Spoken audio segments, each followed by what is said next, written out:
야, 오늘도 좋은 일이 있습니다. 우리 옆에 있는 사람 손을 꼭 잡고 축복합니다. 이 밤에 좋은 일이 있습니다.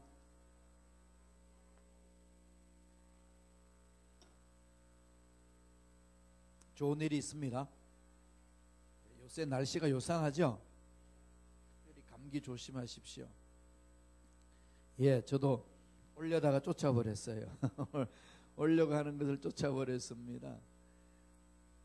자, 오늘의 기적은 참으로 우리 출애굽의 먹는 문제예요. 지금 이 세상은 빵의 문제잖아요.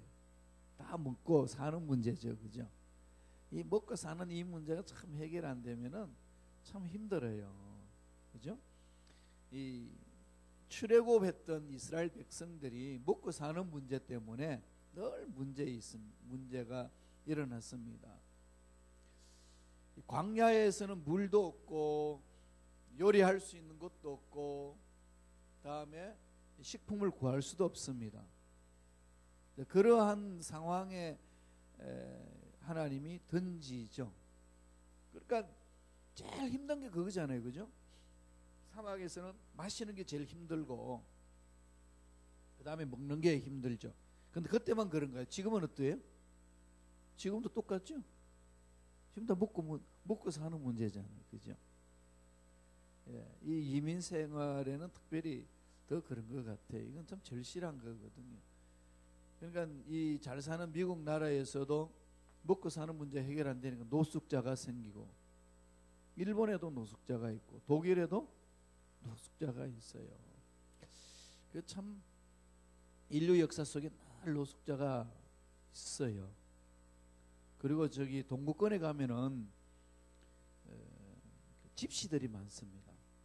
집시들은 국적을 안 가지고 있어요. 국적을 이렇게 만들어줘도 안 받습니다. 자기들끼리만 이렇게 모여 살고요. 그 다음에 하수구에 들어가면 이 하수구 뚜껑 있잖아요. 그 속에 들어가가지고 거기에서 이렇게 가지틀을 지어서 그 냄새 맡으면서 살아요. 애들 교육도 안 시키고 그렇게 삽니다. 그리고 길거리가 다 자기 밥거리야. 길거리가 밥거리인 건 뭐죠? 남의 호주머니 이렇게 하고 사회 문제가 많이 일어나잖아요. 그런데 그들은 그렇게 살아요. 이런 사람들이 이렇게 살아가는 삶의 스타일이 되어 있는데 하나님을 알지 못하는 백성들은 그냥 그렇게 육체적으로 사는 것을 그냥 끝내버리는 거죠. 우리는 하나님을 아는 백성이들이잖아요. 그러면 우리는 다르게 살아야 되는 거죠. 오늘 이걸 가르쳐 줍니다. 하나님의 백성들의 삶이 뭐냐? 이 부분들이거든요. 그래서 지금 이스라엘 백성들도 하나님 명령을 받고 가나안 땅으로 가는 중에 일어나는 사건입니다. 이걸 한번 이렇게 상상을 한번 해보세요. 이건 들판이에요. 아무것도 먹을 것이 없이 그냥 믿음으로 나가잖아요. 그런데 이스라엘 백성들 불평불만하는 놈들, 나쁜 놈들 그러지만은요, 우리가 막상 그런 현장 속에 뛰어들어가면 안 그러겠어요? 예? 더해. 그런 게 많죠, 그렇죠? 예, 많습니다. 우리 주의 종들도 그렇더라고요. 아굴골짝 빈들에도 어디든지 가오리다. 이런데 요새 젊은 교육자들 보면은 어디든지 가오리다가 아니라 골라서 가오리로다. 기도해 보겠습니다 이러거든요. 우리는 그냥 뭐 가라 그러면 가고 그러는데 참 시대가 바뀌어지는 그 부분인데, 여러분들도 하나님 일을 해나갈 때, 하나님 명령 듣고 갈 때에 가는 부분들이 그렇게 많잖아요. 또 그게 지도 보세요. 출애굽기.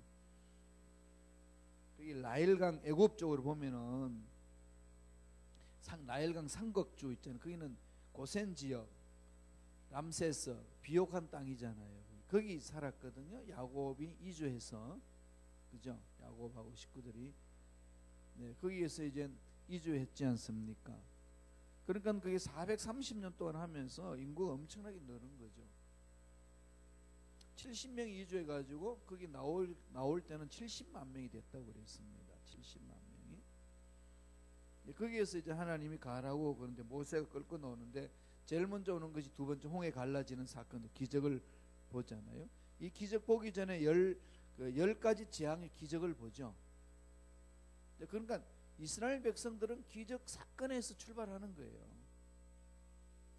그리고 홍해를 갈라지는 기적인데 가다가 보니까 물이 없어가지고 물을 먹으려고 하니까 쓴물이잖아요.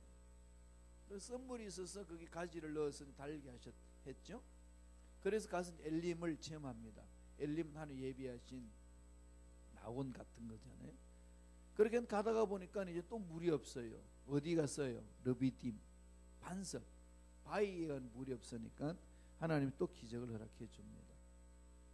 그런데 이제 이번에 오늘 다루어야 될 것은 바위에서 나온 물 있기 전에 그때 거의 유사한 관계인데 먹는 문제거든요.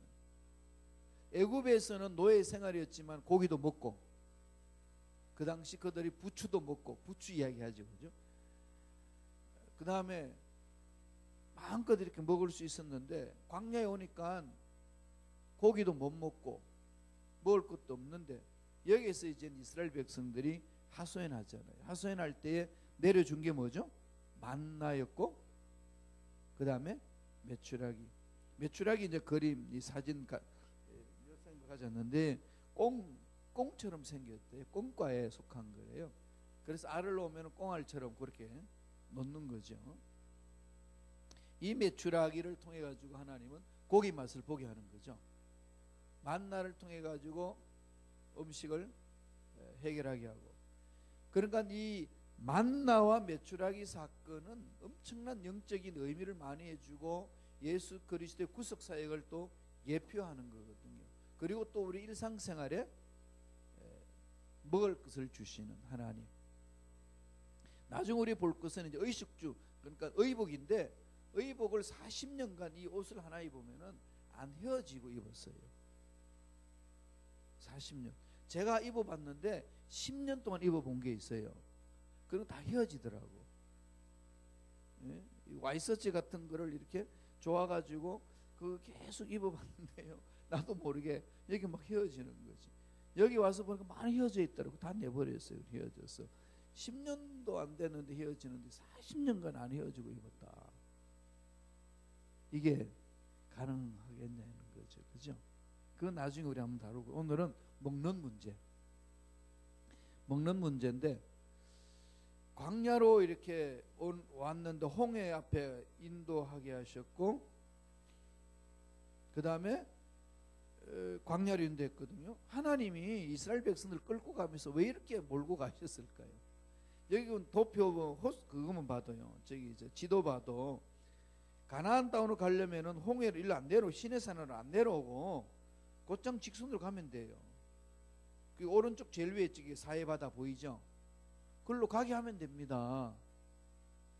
그걸로 안 가고 홍해 앞으로 오잖아요. 어떻게 보면 되게 얄밉지 않나요?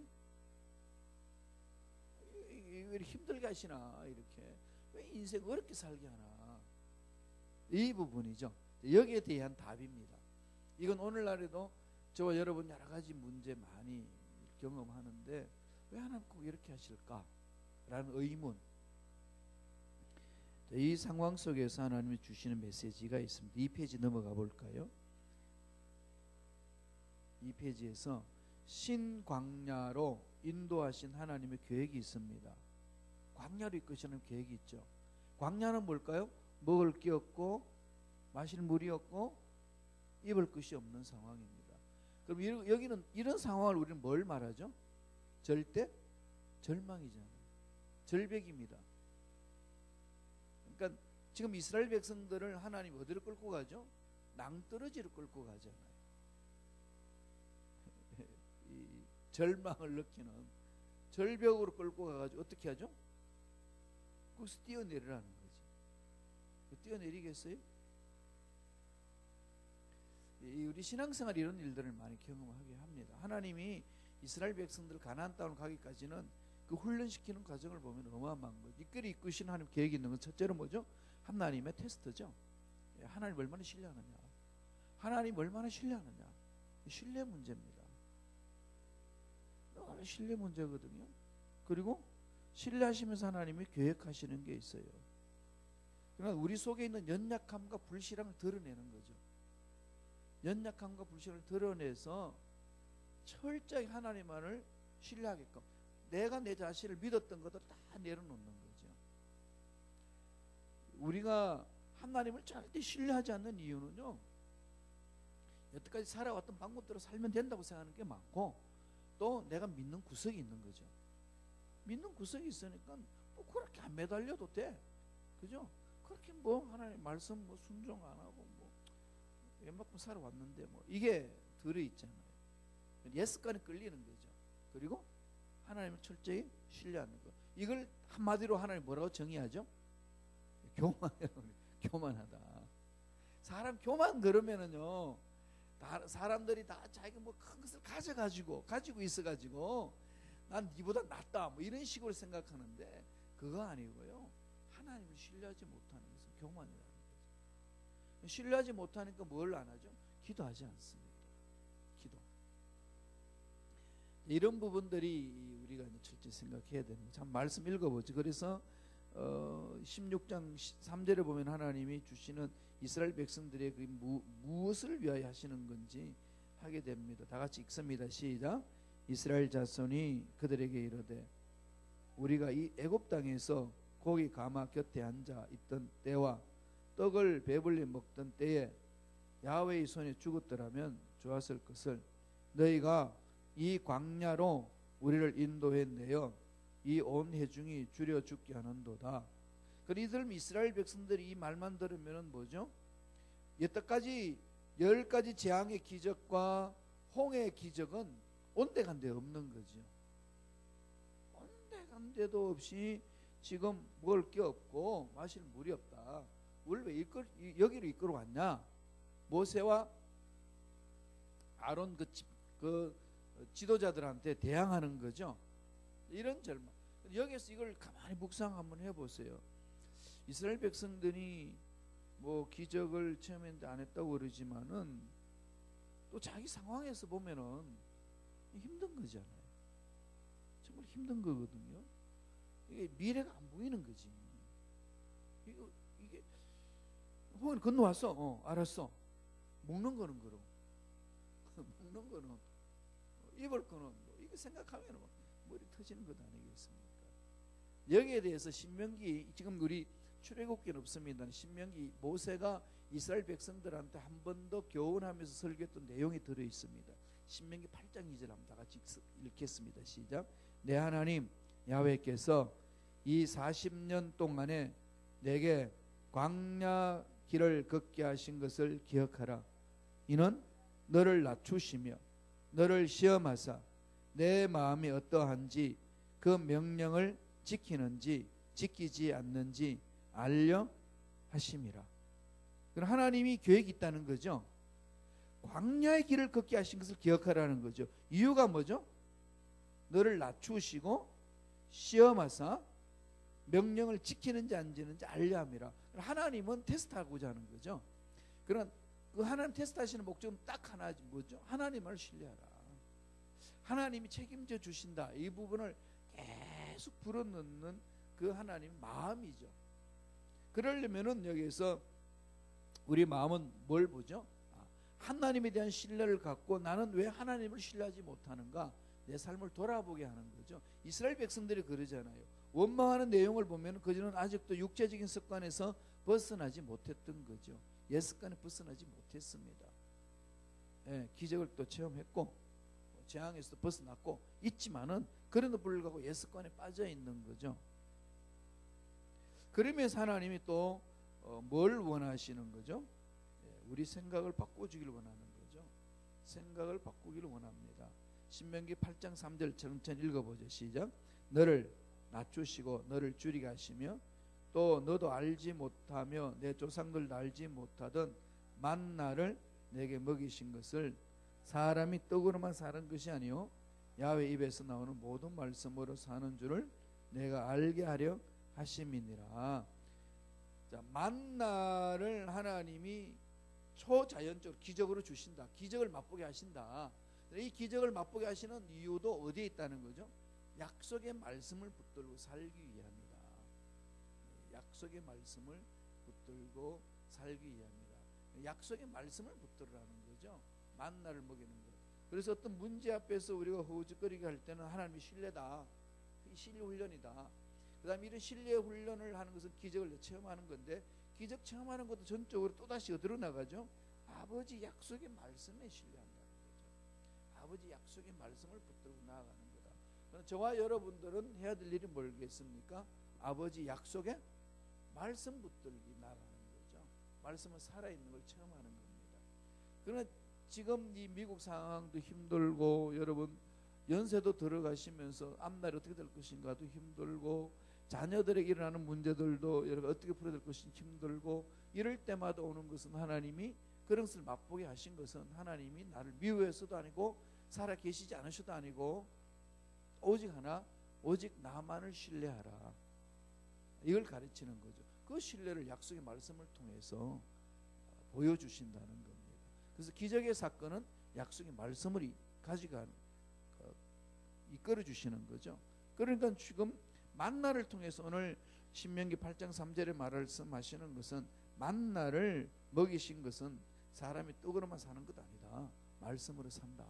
이것을 잊지 말라는 것을 가르치는 거죠. 지금 이걸 그대로 믿고 따르는 사람들이 바로 유대인들이에요.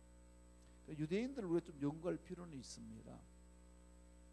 지금 여기 유대인들 많잖아요, 그죠? 독특한 문화를 가지고 있죠. 전혀 그들의 삶에 주눅든다든지 뒤로 열등을 실른다든지 없으면 당당합니다.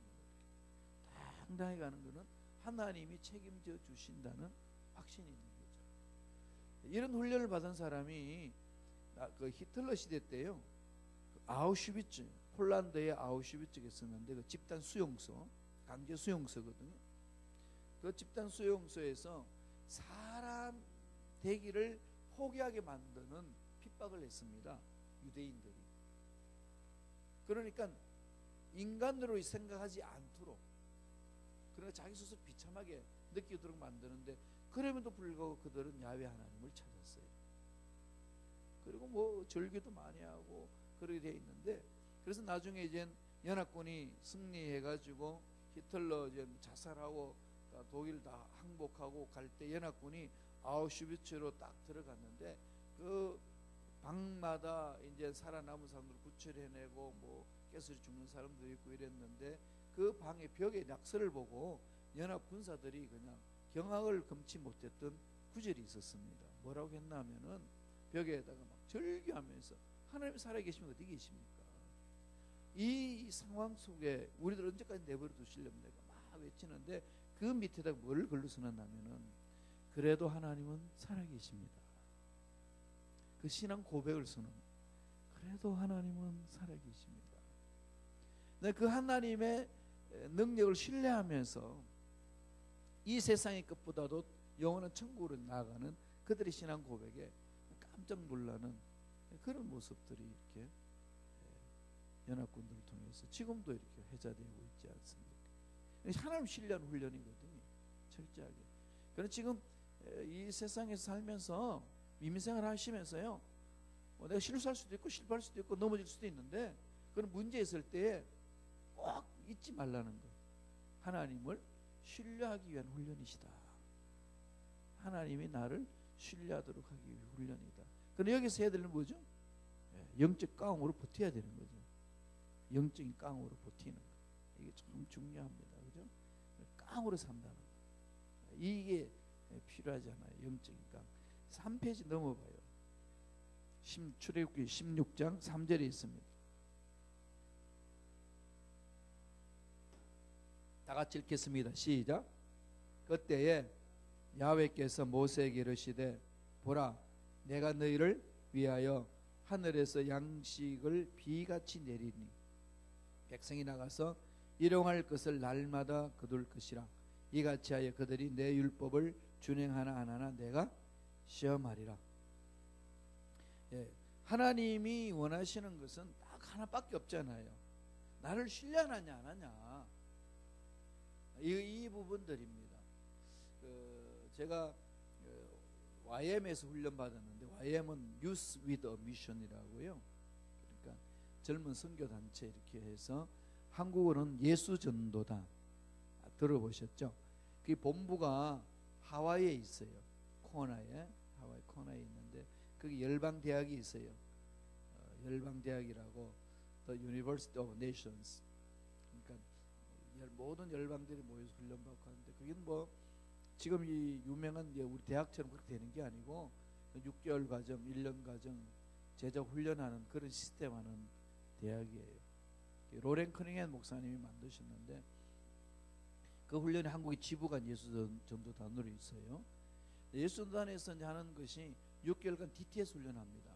제자 훈련학교 6개월, 3개월은 함께 공동생활 같이 하고, 3개월은 팀이 구성이 돼가지고 5명이나 6명이든지 지역으로 나가요.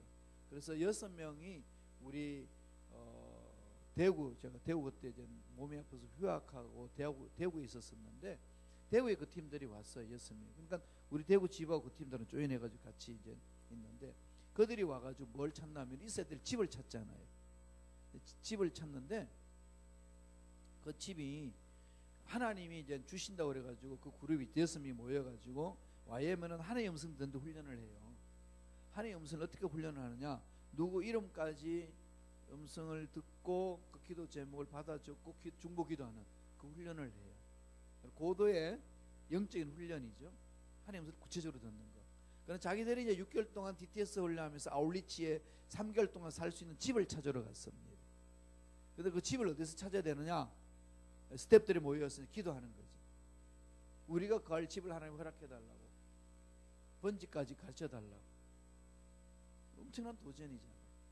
그래서 그 주소를 서로 이렇게 자매가, 스태프 중에 자매가 그걸 주소를 받고 다 서로 하나님 주신 거라고 해서 믿고 내려왔어요. 그래서 제일 먼저 그 집을 찾으러 나섰습니다. 다 같이. 아무리 찾아도 이렇게 마을 끝에 가면 없어. 그게 더 이상 그 주소가 없어요. 복덕방 가도 그거는 여기 집이 없다고.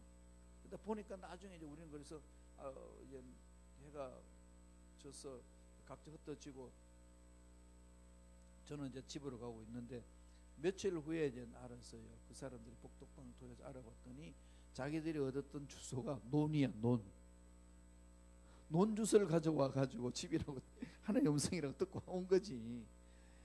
그러니까 그 음성을 듣겠다는 스텝 자매는 어떻게 됐겠어요? 완전히 나가 떨어져 버렸지. 그러니까 하나님의 음성 듣기를 두려운 거죠. 지 혼자도 아니고 하나님의 음성이 뭐 들었는데 아니면 말고, 이게 아니라 구체적으로 음성 듣고 움직이는데, 그런 일이 있었으니까 이 자매가 음성 듣기를 두려워하는 거지. 그래서 상처 속에 이제 지내는 겁니다. 그 팀들은 얼마나 미안하겠습니까? 그러니까 모여가지고 하나님 음성 듣자 그러면 이제 거부감이 일어나는 거죠. 근데 그때에 하나님이 그 자매를 만져주기 시작했어요. 모임 속에 막 기도하고 울고 회개하고, 하나님보다 앞서서 한 것들 용서해달라고 막 기도하고 있는데, 그때 하나님이 그 자매를 만지면서, 그래도 넌 나를 신뢰할 수 있겠냐, 이 질문을 던지는 거죠. 자기는 하나님 음성 듣고 하나님 뜻대로 살겠다고 하고 팀들 가는 집을 찾았는데 엉뚱한 주소를 가지고 그 이야기를 했고 음성 들었다고 하니까 얼마나 기가 찰 노릇이겠습니까? 그때 하나님이 계속 두들깁니다. 자매한테. 이런 상황 속에서도 너는 나를 신뢰하겠냐. 근데 거기 자매가 무릎을 꿇습니다. 하나님, 어떤 상황에 던져줘도 저는 하나님을 신뢰합니다. 그리고 신뢰 훈련을 하면서 그 팀이 아주 그냥 견고해지고 성숙해졌어요. 귀하게 쓰임받는 팀으로 이렇게 거듭나는 부분들인데, 이런 것을 하나님 우리에게 훈련시켜 주시는 거죠. 실수할 수 있어요. 실패할 수 있습니다. 그것으로 내 인생 끝났다고 해서는 안 된다는 거죠. 더 이상 하나님의 음성을 들을 수 없다고 해서도 안 된다는 거죠. 그럴수록 또 하나님을 신뢰하고.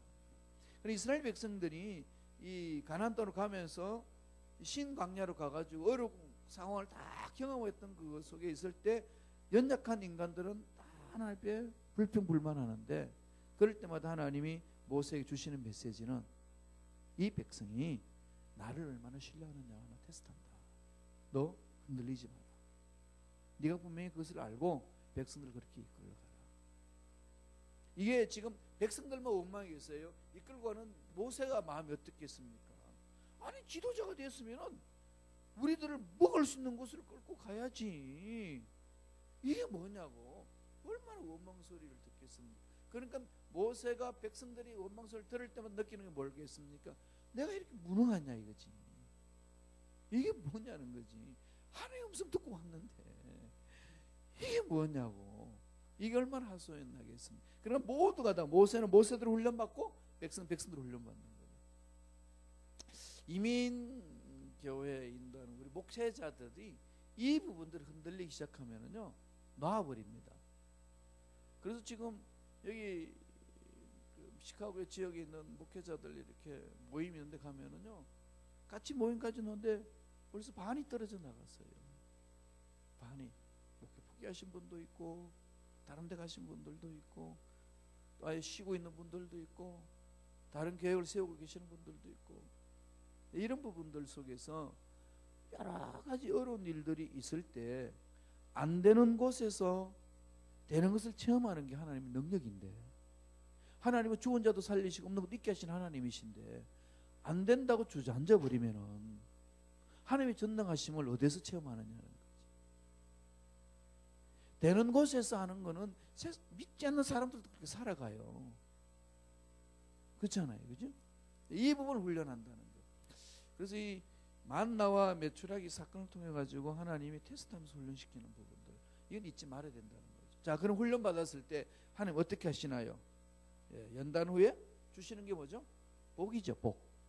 예, 하나님 주시는 행복입니다. 신명기 8장 16절에 18절에 다 같이 한번 읽어봅니다. 시작. 내 조상들도 알지 못하던 만나를 광야에서 내게 먹이셨나니 이는 다 너를 낮추시며 너를 시험하사 마침내 내게 복을 주려 하심이었느니라. 그러나 내가 마음에 이르기를 내 능력과 내 손의 힘으로 내가 이 재물을 얻었다 말할 것이라. 내 하나님 야훼를 기억하라. 그가 내게 재물을 얻을 능력을 주셨음이라. 이같이 하시면 내 조상들에게 맹세하신 언약을 오늘과 같이 이루려 하심이니라. 뭐 한다는 거죠? 마침내 뭘 주시려고요? 복을 주시려고. 믿습니까? 아멘? 예, 이 부분에 우리 집중해야 되는 거다. 마침내 복을 주시는 것. 이 마침내를 동그라미 치세요. 마침내, 마침내 복을 주시려고. 그러니까 내가 훈련 과정 끝나면 마침내 주시는 거. 이런 마침내 과정, 이 과정은요 서로 위로하고 서로 격려해야 돼요. 지금 요 과정 속에는 많이 짜증나거든요. 서로 힘드니까 짜증나고, 짜증나는 거 불평불만이 있고, 이런 게 막 얽히고 섞이는데 이때 말 한마디, 눈빛 하나하나가 사람들 마음을 갈리갈리 찢어 놓을 수 있습니다. 이런 부분들이, 그래서 성경 계속하는 것은 그러므로 서로 위로하라, 위로하고 서로 힘을 뭉쳐라, 이 부분입니다. 부부끼리 서로 위로해야 되지, 그죠? 위로해야 되고 막 이렇게 세워야 돼, 나가는 것 아니겠어요? 이 얼마나 이것밖에 돈 못 벌어오나, 이런 식으로 하면서 옆집에 이웃집 아저씨는 이렇게 잘 벌던데 너는 왜 이거냐, 이런 게 아니라 서로 위로하면서 콩 하나도 서로 나눠 먹는 거, 이게 기적이 있는 거죠. 그래서 마침내 복을 주시라 하심이라. 연단 받고 난 이후에 우리 순범식하고도 그런 거 아니겠어요? 하나님이 여러 가지 훈련시키고 있는 거잖아요. 하나님 보시기에 올바로 쓸 수 있는 그릇들 만들는 과정이거든요. 그럼요. 하나님 보시기에 쓰임받을 수 있는 그릇 만드는 거, 인위적인 방법이 아니고, 그래서 성령이 한 사람 한 사람 만져주실 수 있도록 저와 여러분은 좀 결심하셔야 돼요. 성령이 만지는 것을 내가 체험하리라. 성령이, 그러니까 내가 저 사람을 막 고쳐주고 싶은데 그게 아니라 성령이 그 사람을 만져주셔서 고칠 수 있도록 기회를 드리는 거죠. 성령이 하실 수 있도록, 성령이 내 마음을 고칠 수 있도록. 성령의 역동적인 역사는 자원해서 하는 거거든요. 그러면은 계속해서 여러분들은 그 내 스스로 성령의 결심 결단을 가지고 일어설 수 있습니다. 제가 요새 하나님께 기도하면서 하는 것은 하나님 주시는 음성이 그겁니다. 너와 함께하는 이 권석들이, 우리 성도님들이 스스로 성령의 음성 듣고 일어설 수 있도록 네가 이끌어야 된다. 그저 이 지도자만 많이 바라보도록 만들어서는 안 되고 스스로 성령의 음성을 듣고 일어설 수 있도록 저는 이제 도와드리는 거죠. 도와드리면서 나아가는 겁니다. 이렇게 하면 뭐가 될까요? 환경이 어떤 환경이 있든지 어떤 평가가 있든지 이게 흔들리지 않는다는 거죠. 이 강합니다. 그러면은 정말로 강한 자로 설 수 있거든요. 그렇게 좀 이렇게 빚어져 가도록 하나님이 빚으시도록 기도하고 맡겨드리는 거죠. 전 다만 이렇게 방향만 정해드리고 또 할 수 있도록 격려해드리고 그렇게 이끌어가는 이런 관계로 우리 순복음식가교회 공동체가 이제 만들어 갔으면 좋겠다. 이 생각 속에서 제가 기도하면서 준비합니다. 좀 그걸 여러분들도 좀 마음판에 새기시면 좋겠어요. 아, 내가 하나의 음성 듣는 훈련을 하자. 스스로 이 환경 속에서 이런 문제 속에서 몸부림치는 거죠. 그걸 기억하십시오. 자, 그러면서 결국은 하나님 뭘 주셨죠? 만나와 매출하게 복을 주시잖아요. 만나는 뭐죠? 만나에부터 먼저 한번 보죠. 만나, 일용할 양식을 주셨습니다. 만나는 일용할 양식이잖아요. 우리 인생은 하루하루 삶이죠. 먹는 것도 하루하루 삶입니다. 그러니까 하루하루 이렇게 만들어가는 건데 그 의미에서 만나를 주셨는데 이 만나라는 말은요,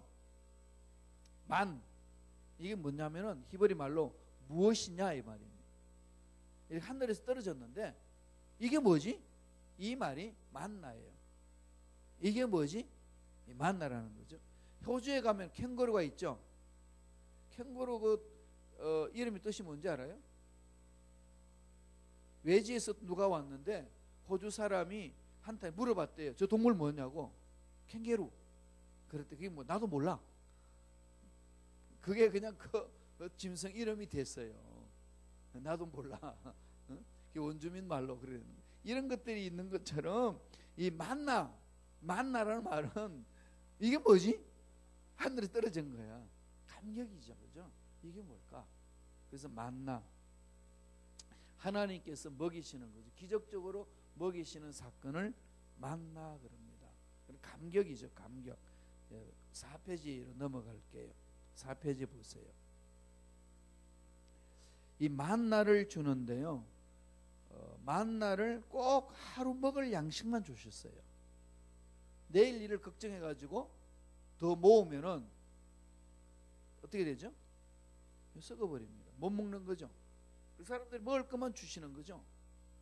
이게 이제 만나, 하나님 주신 것.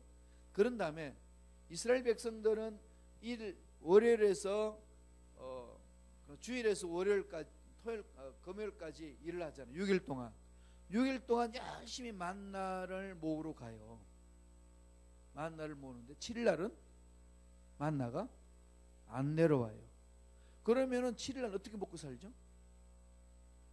6일째 배로 주는 거죠. 6일째 배로 주는데 6일째 배로 받은 그거는 안 썩습니다. 7일째까지 먹을 수 있죠. 그러니까 이건 뭘 말하는 거죠? 전적으로 하나님 절대 주권 속에서 우리 이스라엘 백성들이 먹고 산다는 거죠. 그러니까 저와 여러분의 먹고 사는 문제도 하나님이 다스리신다. 하나님이 다스리신다. 여기에 대한 우리 신뢰가 확실히 있어야 된다는 겁니다. 출애굽기 16장 6절 보세요. 5절 보세요. 출애굽기 16장 5절 다 같이 읽습니다. 여섯째 날에는 그들이 거둔 것을 준비할지니 날마다 거두던 것에 갑절이 되리라. 이게 만나의 원칙입니다. 만나의 원칙. 나중에 7일 되고 6일 하고 나서 7일째 안식을 갖잖아요. 그죠? 6일. 7일째는 안식을 하는데 이날 아무것도 안 하니까 여기는 2배가 되죠. 그 다음에 6년째 쓰고 나서 7년째는 뭐가 되죠? 안식, 이건 1이고 이건 안식년이 되죠. 안식년이 되는데 이날 아무것도 땅 농사 못하게 해요. 그러면 농사 못하면 1년 동안 뭘 먹고 살죠? 6년 때 2배를 주는 거죠. 하나님이 그렇게 약속을 하셨습니다. 이게 이제 하나님이 주시는 경제 원리죠. 전적으로 하나님만을 신뢰하게끔 만드는 것. 이 부분을 가지고 우리에게 말씀하고 있습니다. 그 다음에 또 하나는 메추라기를 주시는 복이 있어요. 그러니까 이제 고기가 먹고 싶다고 그랬더니 단백질을 주는 거죠. 메추라기 알로. 메추라기가 저녁에 와가지고 이 메추라기가 그냥 다 떨어지는 겁니다. 그냥 메추라기가 오는데 어마어마한 거죠. 16장 13절 보세요. 다 같이 읽어봅니다. 시작. 저녁에는 메추라기가 와서 진에 덮이고 아침에는 이슬이 진주에 있더니, 이게 메추라기 고기를 먹는 맛이 이게 이루 말할 수 없는 그 광야에서 기적을 맛보는 거죠. 메추라기를 히브리 말로 셀라우 그럽니다. 18cm 길이, 다갈색이고 흑색의 잔점이 있고, 이 새는 그 3, 4월경에 아프리카에서 유럽으로 이동하는데요. 시내산 반도, 시내 반도의 팔레스타인 지역이 통로가 된다고 그래요. 그렇게 가다가 오는 건데, 이스라엘 백성들이 고기 먹고 싶다 그러니까 걸로 넘어가는 그 철새들을 하나님 다 잡아놓는 거지. 다 잡아가지고 어디에요? 거기 이스라엘 백성들이 진에다가 그냥 다 깔아버렸습니다. 어마어마하게 간 거죠. 하나님이 하시면은 날아가는 철새도 잡아가지고 이스라엘 백성들에게 먹여주신다. 그러니까 너희들의 앞날에 대해서 뭘 먹을까 뭘 마실까에 대한 그 두려움을 절대 갖지 말고 전적으로 하나님을 신뢰해 나가라. 이 부분들을 이야기를 해 나가는 겁니다. 이런 부분들은 우리는 이제 하나님에 대한 신뢰 부분에서 일어나는 사건들이죠. 그래서 이 만나와 메추라기 사건, 이것은 전적으로 하나님의 신뢰고 하나님이 보살펴 주시고 하나님이 이끌어 주신다는 그 은혜를 선포해 줍니다. 그러면 5페이지 넘어갔어요. 5페이지 넘어가서 만나에 대한 규례를 봅시다. 그럼 이 만나가 하나님의 우리에게 주셨던 규례가 뭐냐? 그럼 하나님이 주시는 것을 먹고 사는 원칙이죠. 이 원칙을요, 나중에 예수님이 이것을 예수 그리스도 십자가의 관계 속에서 예수 그리스도로 인하여서 우리 인생이 영원히 산다는 것을 이렇게 해석을 해줍니다. 제일 위에 보세요. 거기 보면은 예수 그리스도에 대한 예표를 가져가지고 물과 떡을 먹어야 사는 것처럼 영적으로 예수 그리스도의 살과 피를 먹어야 된다는 것. 이건 이 예수님이 이것은 내 살이요, 이건 내 피를 이렇게 이야기하니까 그 당시 초대교회에 많이 오해가 있었습니다. 예수 믿는 사람들은 식인종이다. 왜? 이게 내 살이고 내 피라고 그랬으니까, 예수님의 살을 먹고 예수님의 피를 마신다 그랬으니까 이 식인종이냐 뭐냐 이래서 핍박을 했습니다. 영적인 의미를 말하는 거죠. 6장 33절 보세요. 그 제일 위에 53절, 요한복음 6장 53절 위에서 둘째 줄에 시작. 예수께서 이르시되 내가 진실로 진실로 너희에게 이르노니 인자의 살을 먹지 아니하고 인자의 피를 마시지 아니하면 너희 속에 생명이 없느니라. 그러니까 지금 머리바에서 물을 마시게 하고 르비딤에서 물을 마시게 하고 그 다음에 만나와 메추라기를 먹으면서 살아갈 수 있도록 만들어주신 그 하나님의 은혜는 우리가 떡으로만 먹고 사는 것이 아니라 영적으로 살아야 되기 때문에 예수를 먹고 살아야 된다는 거죠. 예수를 먹고 산다는 것을 예수님이 뭐라고 그랬냐면은 내 살을 먹고 내 피를 마셔야 된다. 이게 무슨 의미죠? 예수님을 나의 구주로 모시는데 어떻게 모시라고요? 인격적으로. 예수님을 인격적으로 모셔야 돼요. 예수님의 피를 먹고 사는. 그러니까 이것은 이미 신명기에서도 이야기했죠. 너희들이 조상들이 만나를 먹고 메추라기를 먹은 것은 그걸로 그런 것이 아니라 사람이 떡으로 사는 것이 아니라 아버지께서 주신 말씀으로 먹고 산다. 이걸 그냥 신명기에서 말씀하신 건데, 예수 그리스도께서 이 땅에 오셔가지고 던져셨던 그 메시지가 떡과 지금 떡의 문제인데 주님이 살과 피를 라고 이야기하는 거죠. 이걸 먹어라 이렇게 얘기를 하셨잖아요. 그러면은 이 먹으라는 말은 우리들이 뭘 말하는 거죠? 예수 그리스도를 믿으라.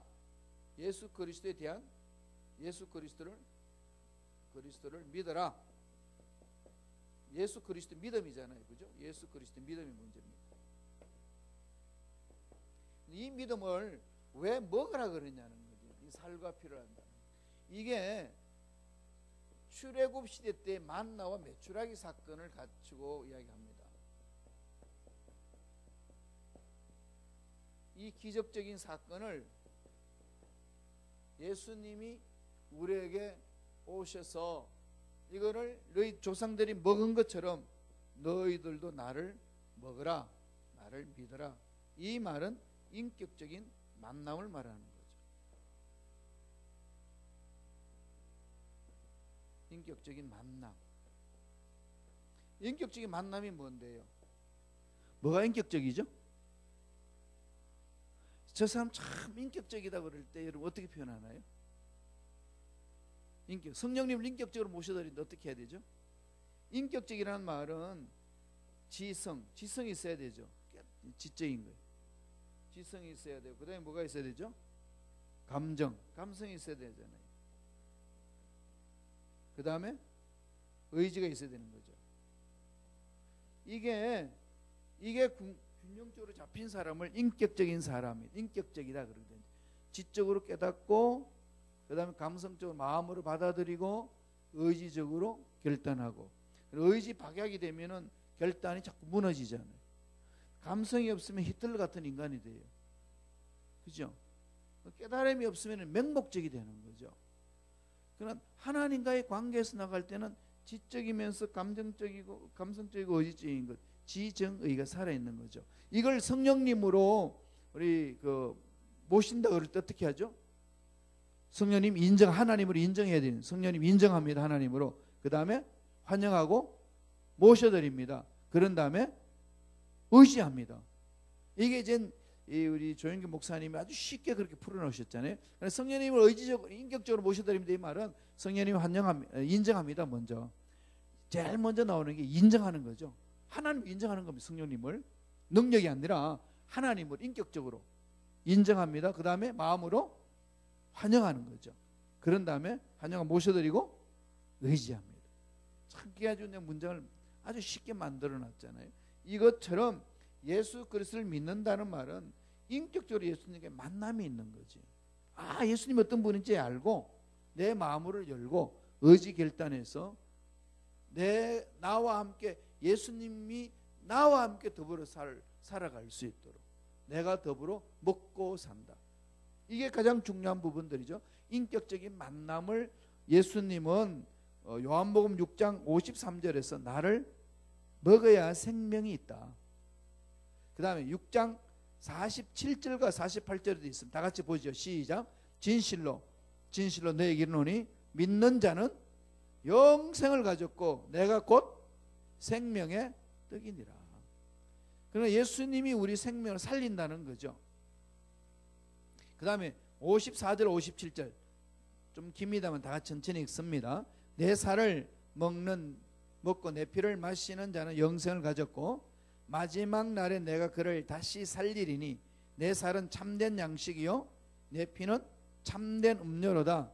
내 살을 먹고 내 피를 마시는 자는 내 안에 거하고 나도 그의 안에 거하나니 살아계신 아버지께서 나를 보내심에 내가 아버지로 말미암아 사는 것 같이 나를 먹는 그 사람도 나로 말미암아 살리라.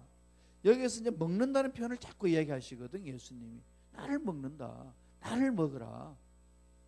먹으라. 그죠? 예, 먹는다는 이 의미가 어디서 표현했다고요? 예, 만나. 예, 만나에서. 처음에 하나님이 출애굽 때에 기적 사건으로 먹고 살 수 있도록, 그래서 신명기에서 말하기를 이거는 먹고 사는 문제만 아니라 영적으로 약속의 말씀을 받으라고 하신 뜻이다. 잊지 마라. 모세가 한 번 더 가르치고 예수님이 똑같이 그것을 받으셔가지고 나를 먹으라. 너희들이 산다. 이 말은 나를 믿어라. 예수는 그리스도도 안 믿고 그 나를 믿는 걸 먹으라. 그런데 믿으라 그러면 되는데 왜 먹으라고 그랬을까요? 이거 인격적으로 만나. 구체적으로 더불어 살아가는 거. 사람을 서로 안다는 것은 어떻게 되죠? 인격적으로 만남을 통해서 알잖아요. 그 사람이 어떤 분인지, 그죠? 어떤 분인지, 또 어떤 마음을 갖고 있는지, 그럼 알면 알수록 더 인격적인 깊은 만남이 있는 거죠. 그럼 예수를 만날 때 형식적으로 그렇게 만나지 말고, 만나는 것도 아니죠. 그냥 예수 이름만 입술로만 부르지 말고 마음으로 이렇게 오라는 거죠. 지성과 감성과 의지가 균형을 이루는 것. 이걸 가지고 우리가 인격적인 만남이다 이런 표현을 많이 써요. 그러나 모태 신앙들이 대체적으로 어떤 신앙이죠? 모태 신앙들이 못된 신앙이라고 그러거든요. 못된 신앙. 이런데 하도 많이 들었는데, 듣긴 들었는데 이런 만남이 없는 거지. 만남에 대해서 허리멍텅한 거죠. 언제 만날까요?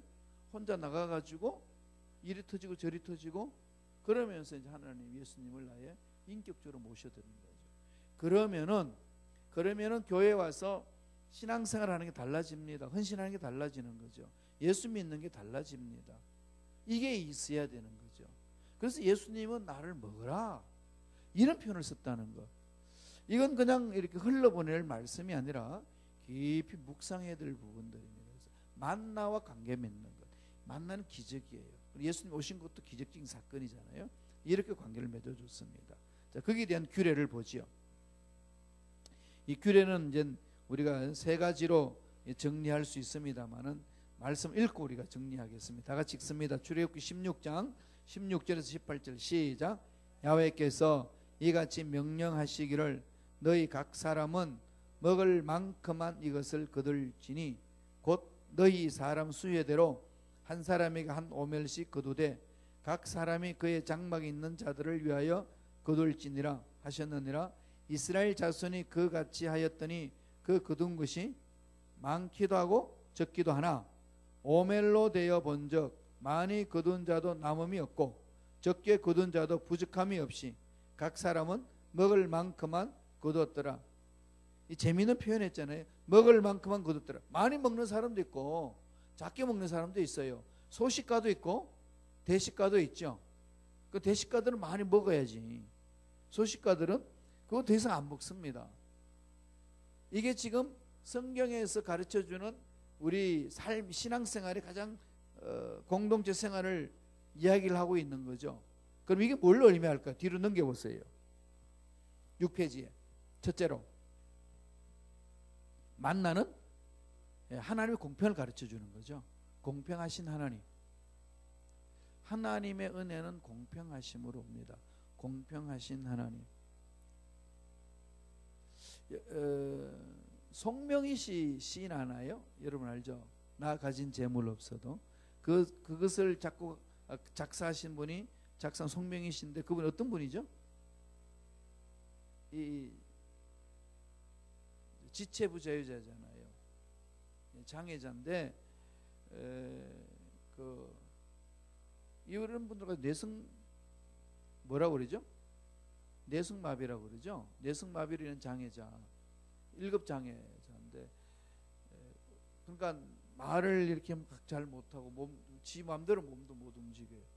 예. 근데 머리는 다 있어요. 생각하고 느끼고 표현하는 거 다 있는데 표현을 못합니다. 마음대로 이게 따로 노니까 이게 머리의 신경체계가 몸 전체적으로 다 연결돼야 되는데 그게 지 마음대로 놀게 하는 안 움직이는 거죠. 저들 이제 대학생들 훈련할 때 그분을 모셔가지고 이제 듣고 했는데 그분이 그러시더라고요. 하나님은 공평하십니다. 엄마가 따라와가지고 이제 말하는 걸 옆에서 듣고 이제 대언해주고 그러거든요. 송명희 씨가 하나님은 공평하십니다. 대학생들에게 선포했을 때요, 애들 다 뒤집어지는 거지. 공평하신 하나님이. 그러니까 남이 보지 못한 건 내가 보았고, 남이 가지지 못한 건 내가 가졌다. 나는 자유로운 몸은 못 가졌지만은 그들이 하나님과 관계 맺는 건 못 가졌고, 순수하게 시로 표현하는 것은 그들은 못 가졌지만 나는 가졌습니다. 그러면서 그가 나오는 것이 나 가진 재물 없어도, 그 노래 이제 최덕신 씨가 작곡해가지고 보험성가로 내놨는데, 남는 것이 그때 모든 학생들이 막 그 통에 자복하고 막 그 토해내고 기도 회개했던 그 사건이 하나님은 공평하십니다. 이게 정말 참 진지하게 정말 자연스럽게 표현하는 거죠. 그 말이 우리가 가진 우리들과 하나님은 공평하십니다. 그럼 가지지 못한 사람들에 대해서 너는 가졌으니까 그런 소리 하지, 그런 위치에 있으니까 그런 소리 하지, 이렇게 나오는데, 송명희 씨가 뇌성마비 환자로서 장애인으로서 마음껏 말도 편하지 못하고 막 움직이지도 못하고 이 사람다운 어떤 모습을 못하고 휠체어 타고 다니는데 그가 고백하기를 하나님은 공평하십니다. 이게 그냥 말로 나오는 게 아니라 정말 진심으로, 그리고 신선한 자기 실은 낼 수 있고 다음에 표현할 수 있다는 것. 그러니까 남이 보지 못한 걸 내가 보았고, 남이 듣지 못한 걸 내가 들으니까, 내가 이 몸은 이렇게 부자연스러운 몸이 되어도 나는 그런 순수한 것을 드러낼 수 있고 표현할 수 있습니다. 그래서 하나님은 공평하십니다. 그 고백해요. 그러니까 다들 하는 얘기가, 송명희 시인이 정신지체 부자요, 그러니까 몸이 뒤틀려 있는 그 지체 부자요가 하나님은 공평하다고 말한다면은, 사지가 멀쩡한 우리들은 하나님에 대해서 어떻게 표현해야 되느냐? 어떻게 표현하실래요? 하나님은 마음속에 아직까지 지금 공평하신 하나님으로 와닿지가 않아. 그래도 하나님 공평하네. 그래요? 이 부분 참 우리 많은 생각을 던졌어요. 우리가 많은 생각을 하게끔 던졌는데, 공평하신 하나님은 공평하게 일을 하신다. 지금은 이해할 수 없는데 나중에 천국 가면 여러분 다 이해가 될 거예요. 천국 가면 다 이해하는데, 그걸 그때 가서 이해할 게 아니라 앞당기자는 거지. 여기서, 그죠? 여기서. 그래도 많은 사람들 그러더래. 하나님은 그래도 편애하시던데. 그죠? 하나님 편애하던데 왜 나한테 이런 걸 주고. 이 부분을 우리가 좀 깊이 묵상하는데, 오늘 저기 만나를 통해서 하나님 주시는 것은 공평하신 하나님, 공평케 하신다는 것. 만나는 한 사람당 한 오멜씩만 거두는데요, 오멜이라는 마른 곡식의 양을 측정하는 조그마한 토기 사발인데, 이게 오늘날 말하면은 1오멜은 2.3리터 정도입니다. 그죠? 요것만 거둔다는 거죠. 이렇게 해서 이제 거두어서 나갔다는 걸 묻고 살았는데, 이게 나중에 어디로 발전하냐면은 성령이 임했을 때 초대교회에 서로 나누는 거죠. 서로 나누는 거. 이건 자발적으로 나누는 겁니다. 이걸 그대로 지금 모방한 단체가 있어요. 누군지 아나요? 공산주의. 공산주의를 처음 이론을 선포했던 사람이 칼막스인데, 이 칼막스가 독일 본 대학에서 공부를 했어요. 제가 이제 본 대학에서 공부했는데, 거기 칼막스가 본 대학에서 공부해서 거기서 이렇게 많이 활동을 했는데, 이 사람도 처음에는 신앙인이었거든요. 아버지가 목사 이 반열 속에서 일을 하셨고, 근데 칼막스가 제일 그 고통스러웠던 거는 예수 믿는 사람들이 왜 저렇게 사냐는 거지. 말씀과 상관없이 산다 이거예요. 이러면서 고민하다가 사도행전 2장 42절에서 47절 내용에 집중합니다. 거기는 서로 하나님의 공평케 하시는 은혜를 거기서 봅니다. 그래서 서로 유무상통하죠. 서로 나눠주는 거, 서로 섬겨주고, 이걸 그대로 공산당 원리 속에 들어옵니다. 공평하게 나눠야 된다. 근데 왜 그게 망했을까요?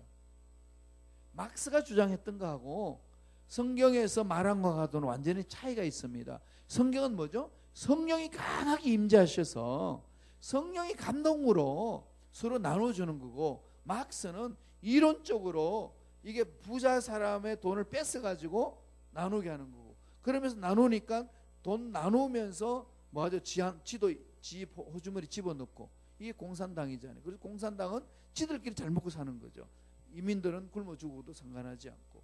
그건 망할 수밖에 없는 겁니다. 뭘 못했다는 거죠? 초대교회는 성령이 임함으로 성령이 감동감화로 공동체를 만들었으면 칼막스는 인간적인 방법으로 만들었다는 거죠. 그게 공산주의, 그게 심각한 문제가 있는 거죠. 그러니까 저와 여러분들이 해나가야 될 것은 날마다 성령의 감동으로 자원하여서 움직이는 것, 성령의 감동으로 성령이 이끄신 대로 가는 거죠. 그 속에서 공평의 원리가 나와야 되는 겁니다. 그럼 자원에서 나타내는 거죠. 이 부분이고, 두 번째 만나는 뭘까요? 매일 거두는 거, 일용할 양식입니다. 일용할 양식. 그러나 일용할 양식을 하나님이 주신다는 것을 신뢰하는 거죠. 이건 주님이 가르쳐 주신 주기도문에도 나와 있습니다. 만나의 기적은 일용할 양식을 주시는 하나님 은혜를 사모하는 겁니다. 그러나 일용할 것을 주신다는 것. 우리의 삶은 하루하루 삶이죠. 하루하루 삶은 하나님이 하루하루 살게 하신다는 것. 이걸 신뢰하는 겁니다. 이 신뢰하기 위해서 여러 가지 문제 속에서 어려움을 겪기도 하죠. 이와 마찬가지로 우리의 영적인 삶도 매일매일 먹을 양식을 찾아야 됩니다. 그래서 새벽 예배 나와서 부르짖는 건 너무 아름다워요. 그리고 그럴 수 없을 때는 집에서 성경을 이렇게 매일매일 읽는 훈련을 하세요. 매일매일 하나의 양식을 먹는 거, 매일매일 음식을 먹듯이 매일매일 영의 양식을 먹는 훈련. 그 다음에 마지막 세 번째로는 안식일에는 거두지 않는 것, 쉼을 이야기하는 거죠. 쉼은 뭐죠? 하나님의 위대하심을 높이는 겁니다. 주일 안식일 토요일은 안식일 유대인들이 지내는 건데 그날 뭐하죠? 그들은 예배드리잖아요. 예배드리면서 하나님을 높이는 거죠. 그럼 우리 그리스도인들이 주일날 예배는 뭐죠? 주님이 부활하신 날, 우주 만물을 6일 동안 창조하시고 7일째는 쉬게 하셨는데 그 쉬는 날은 아무것도 하지 않는다, 이것만 있는 게 아니고 하나님의 창조의 위대하심을 찬양하는 겁니다. 그래서 우리가 예배 축제로 모이는 거죠. 그러니까 주일날은 예배 축제를 즐기면서 하나님이 주신 은혜 속에 들어가는 거죠. 그래서 은혜 속에 들어가서 그 하나님의 은혜를 듬뿍 체험하고 그 힘으로 또 6일 동안 살아나가는 거예요. 그 힘을 얻는 거죠. 그 하나님의 위대하심을 찬양하고. 그래서 내가 바쁜 일들 다 멈추고 하나님께 집중해 나가는 것. 그렇게 할 수 있도록 하나님이 이끌어 주신다는 것. 이건 이제 우리 삶에 있어서 영적 전쟁입니다. 왜? 사업하시는 분들, 장사하시는 분들은 주일날 일을 하면 또 돈을 벌 수 있다는 그런 미혹되는 게 참 많습니다. 이 부분에 대해서 하나님이 그걸 문을 닫아도 하나님 책임져 주신다는 이제 확신을 갖는 거죠. 출애굽기 16장 22절 볼까요? 다 같이 한 목소리 천천히 읽습니다. 시작. 여섯째 날에는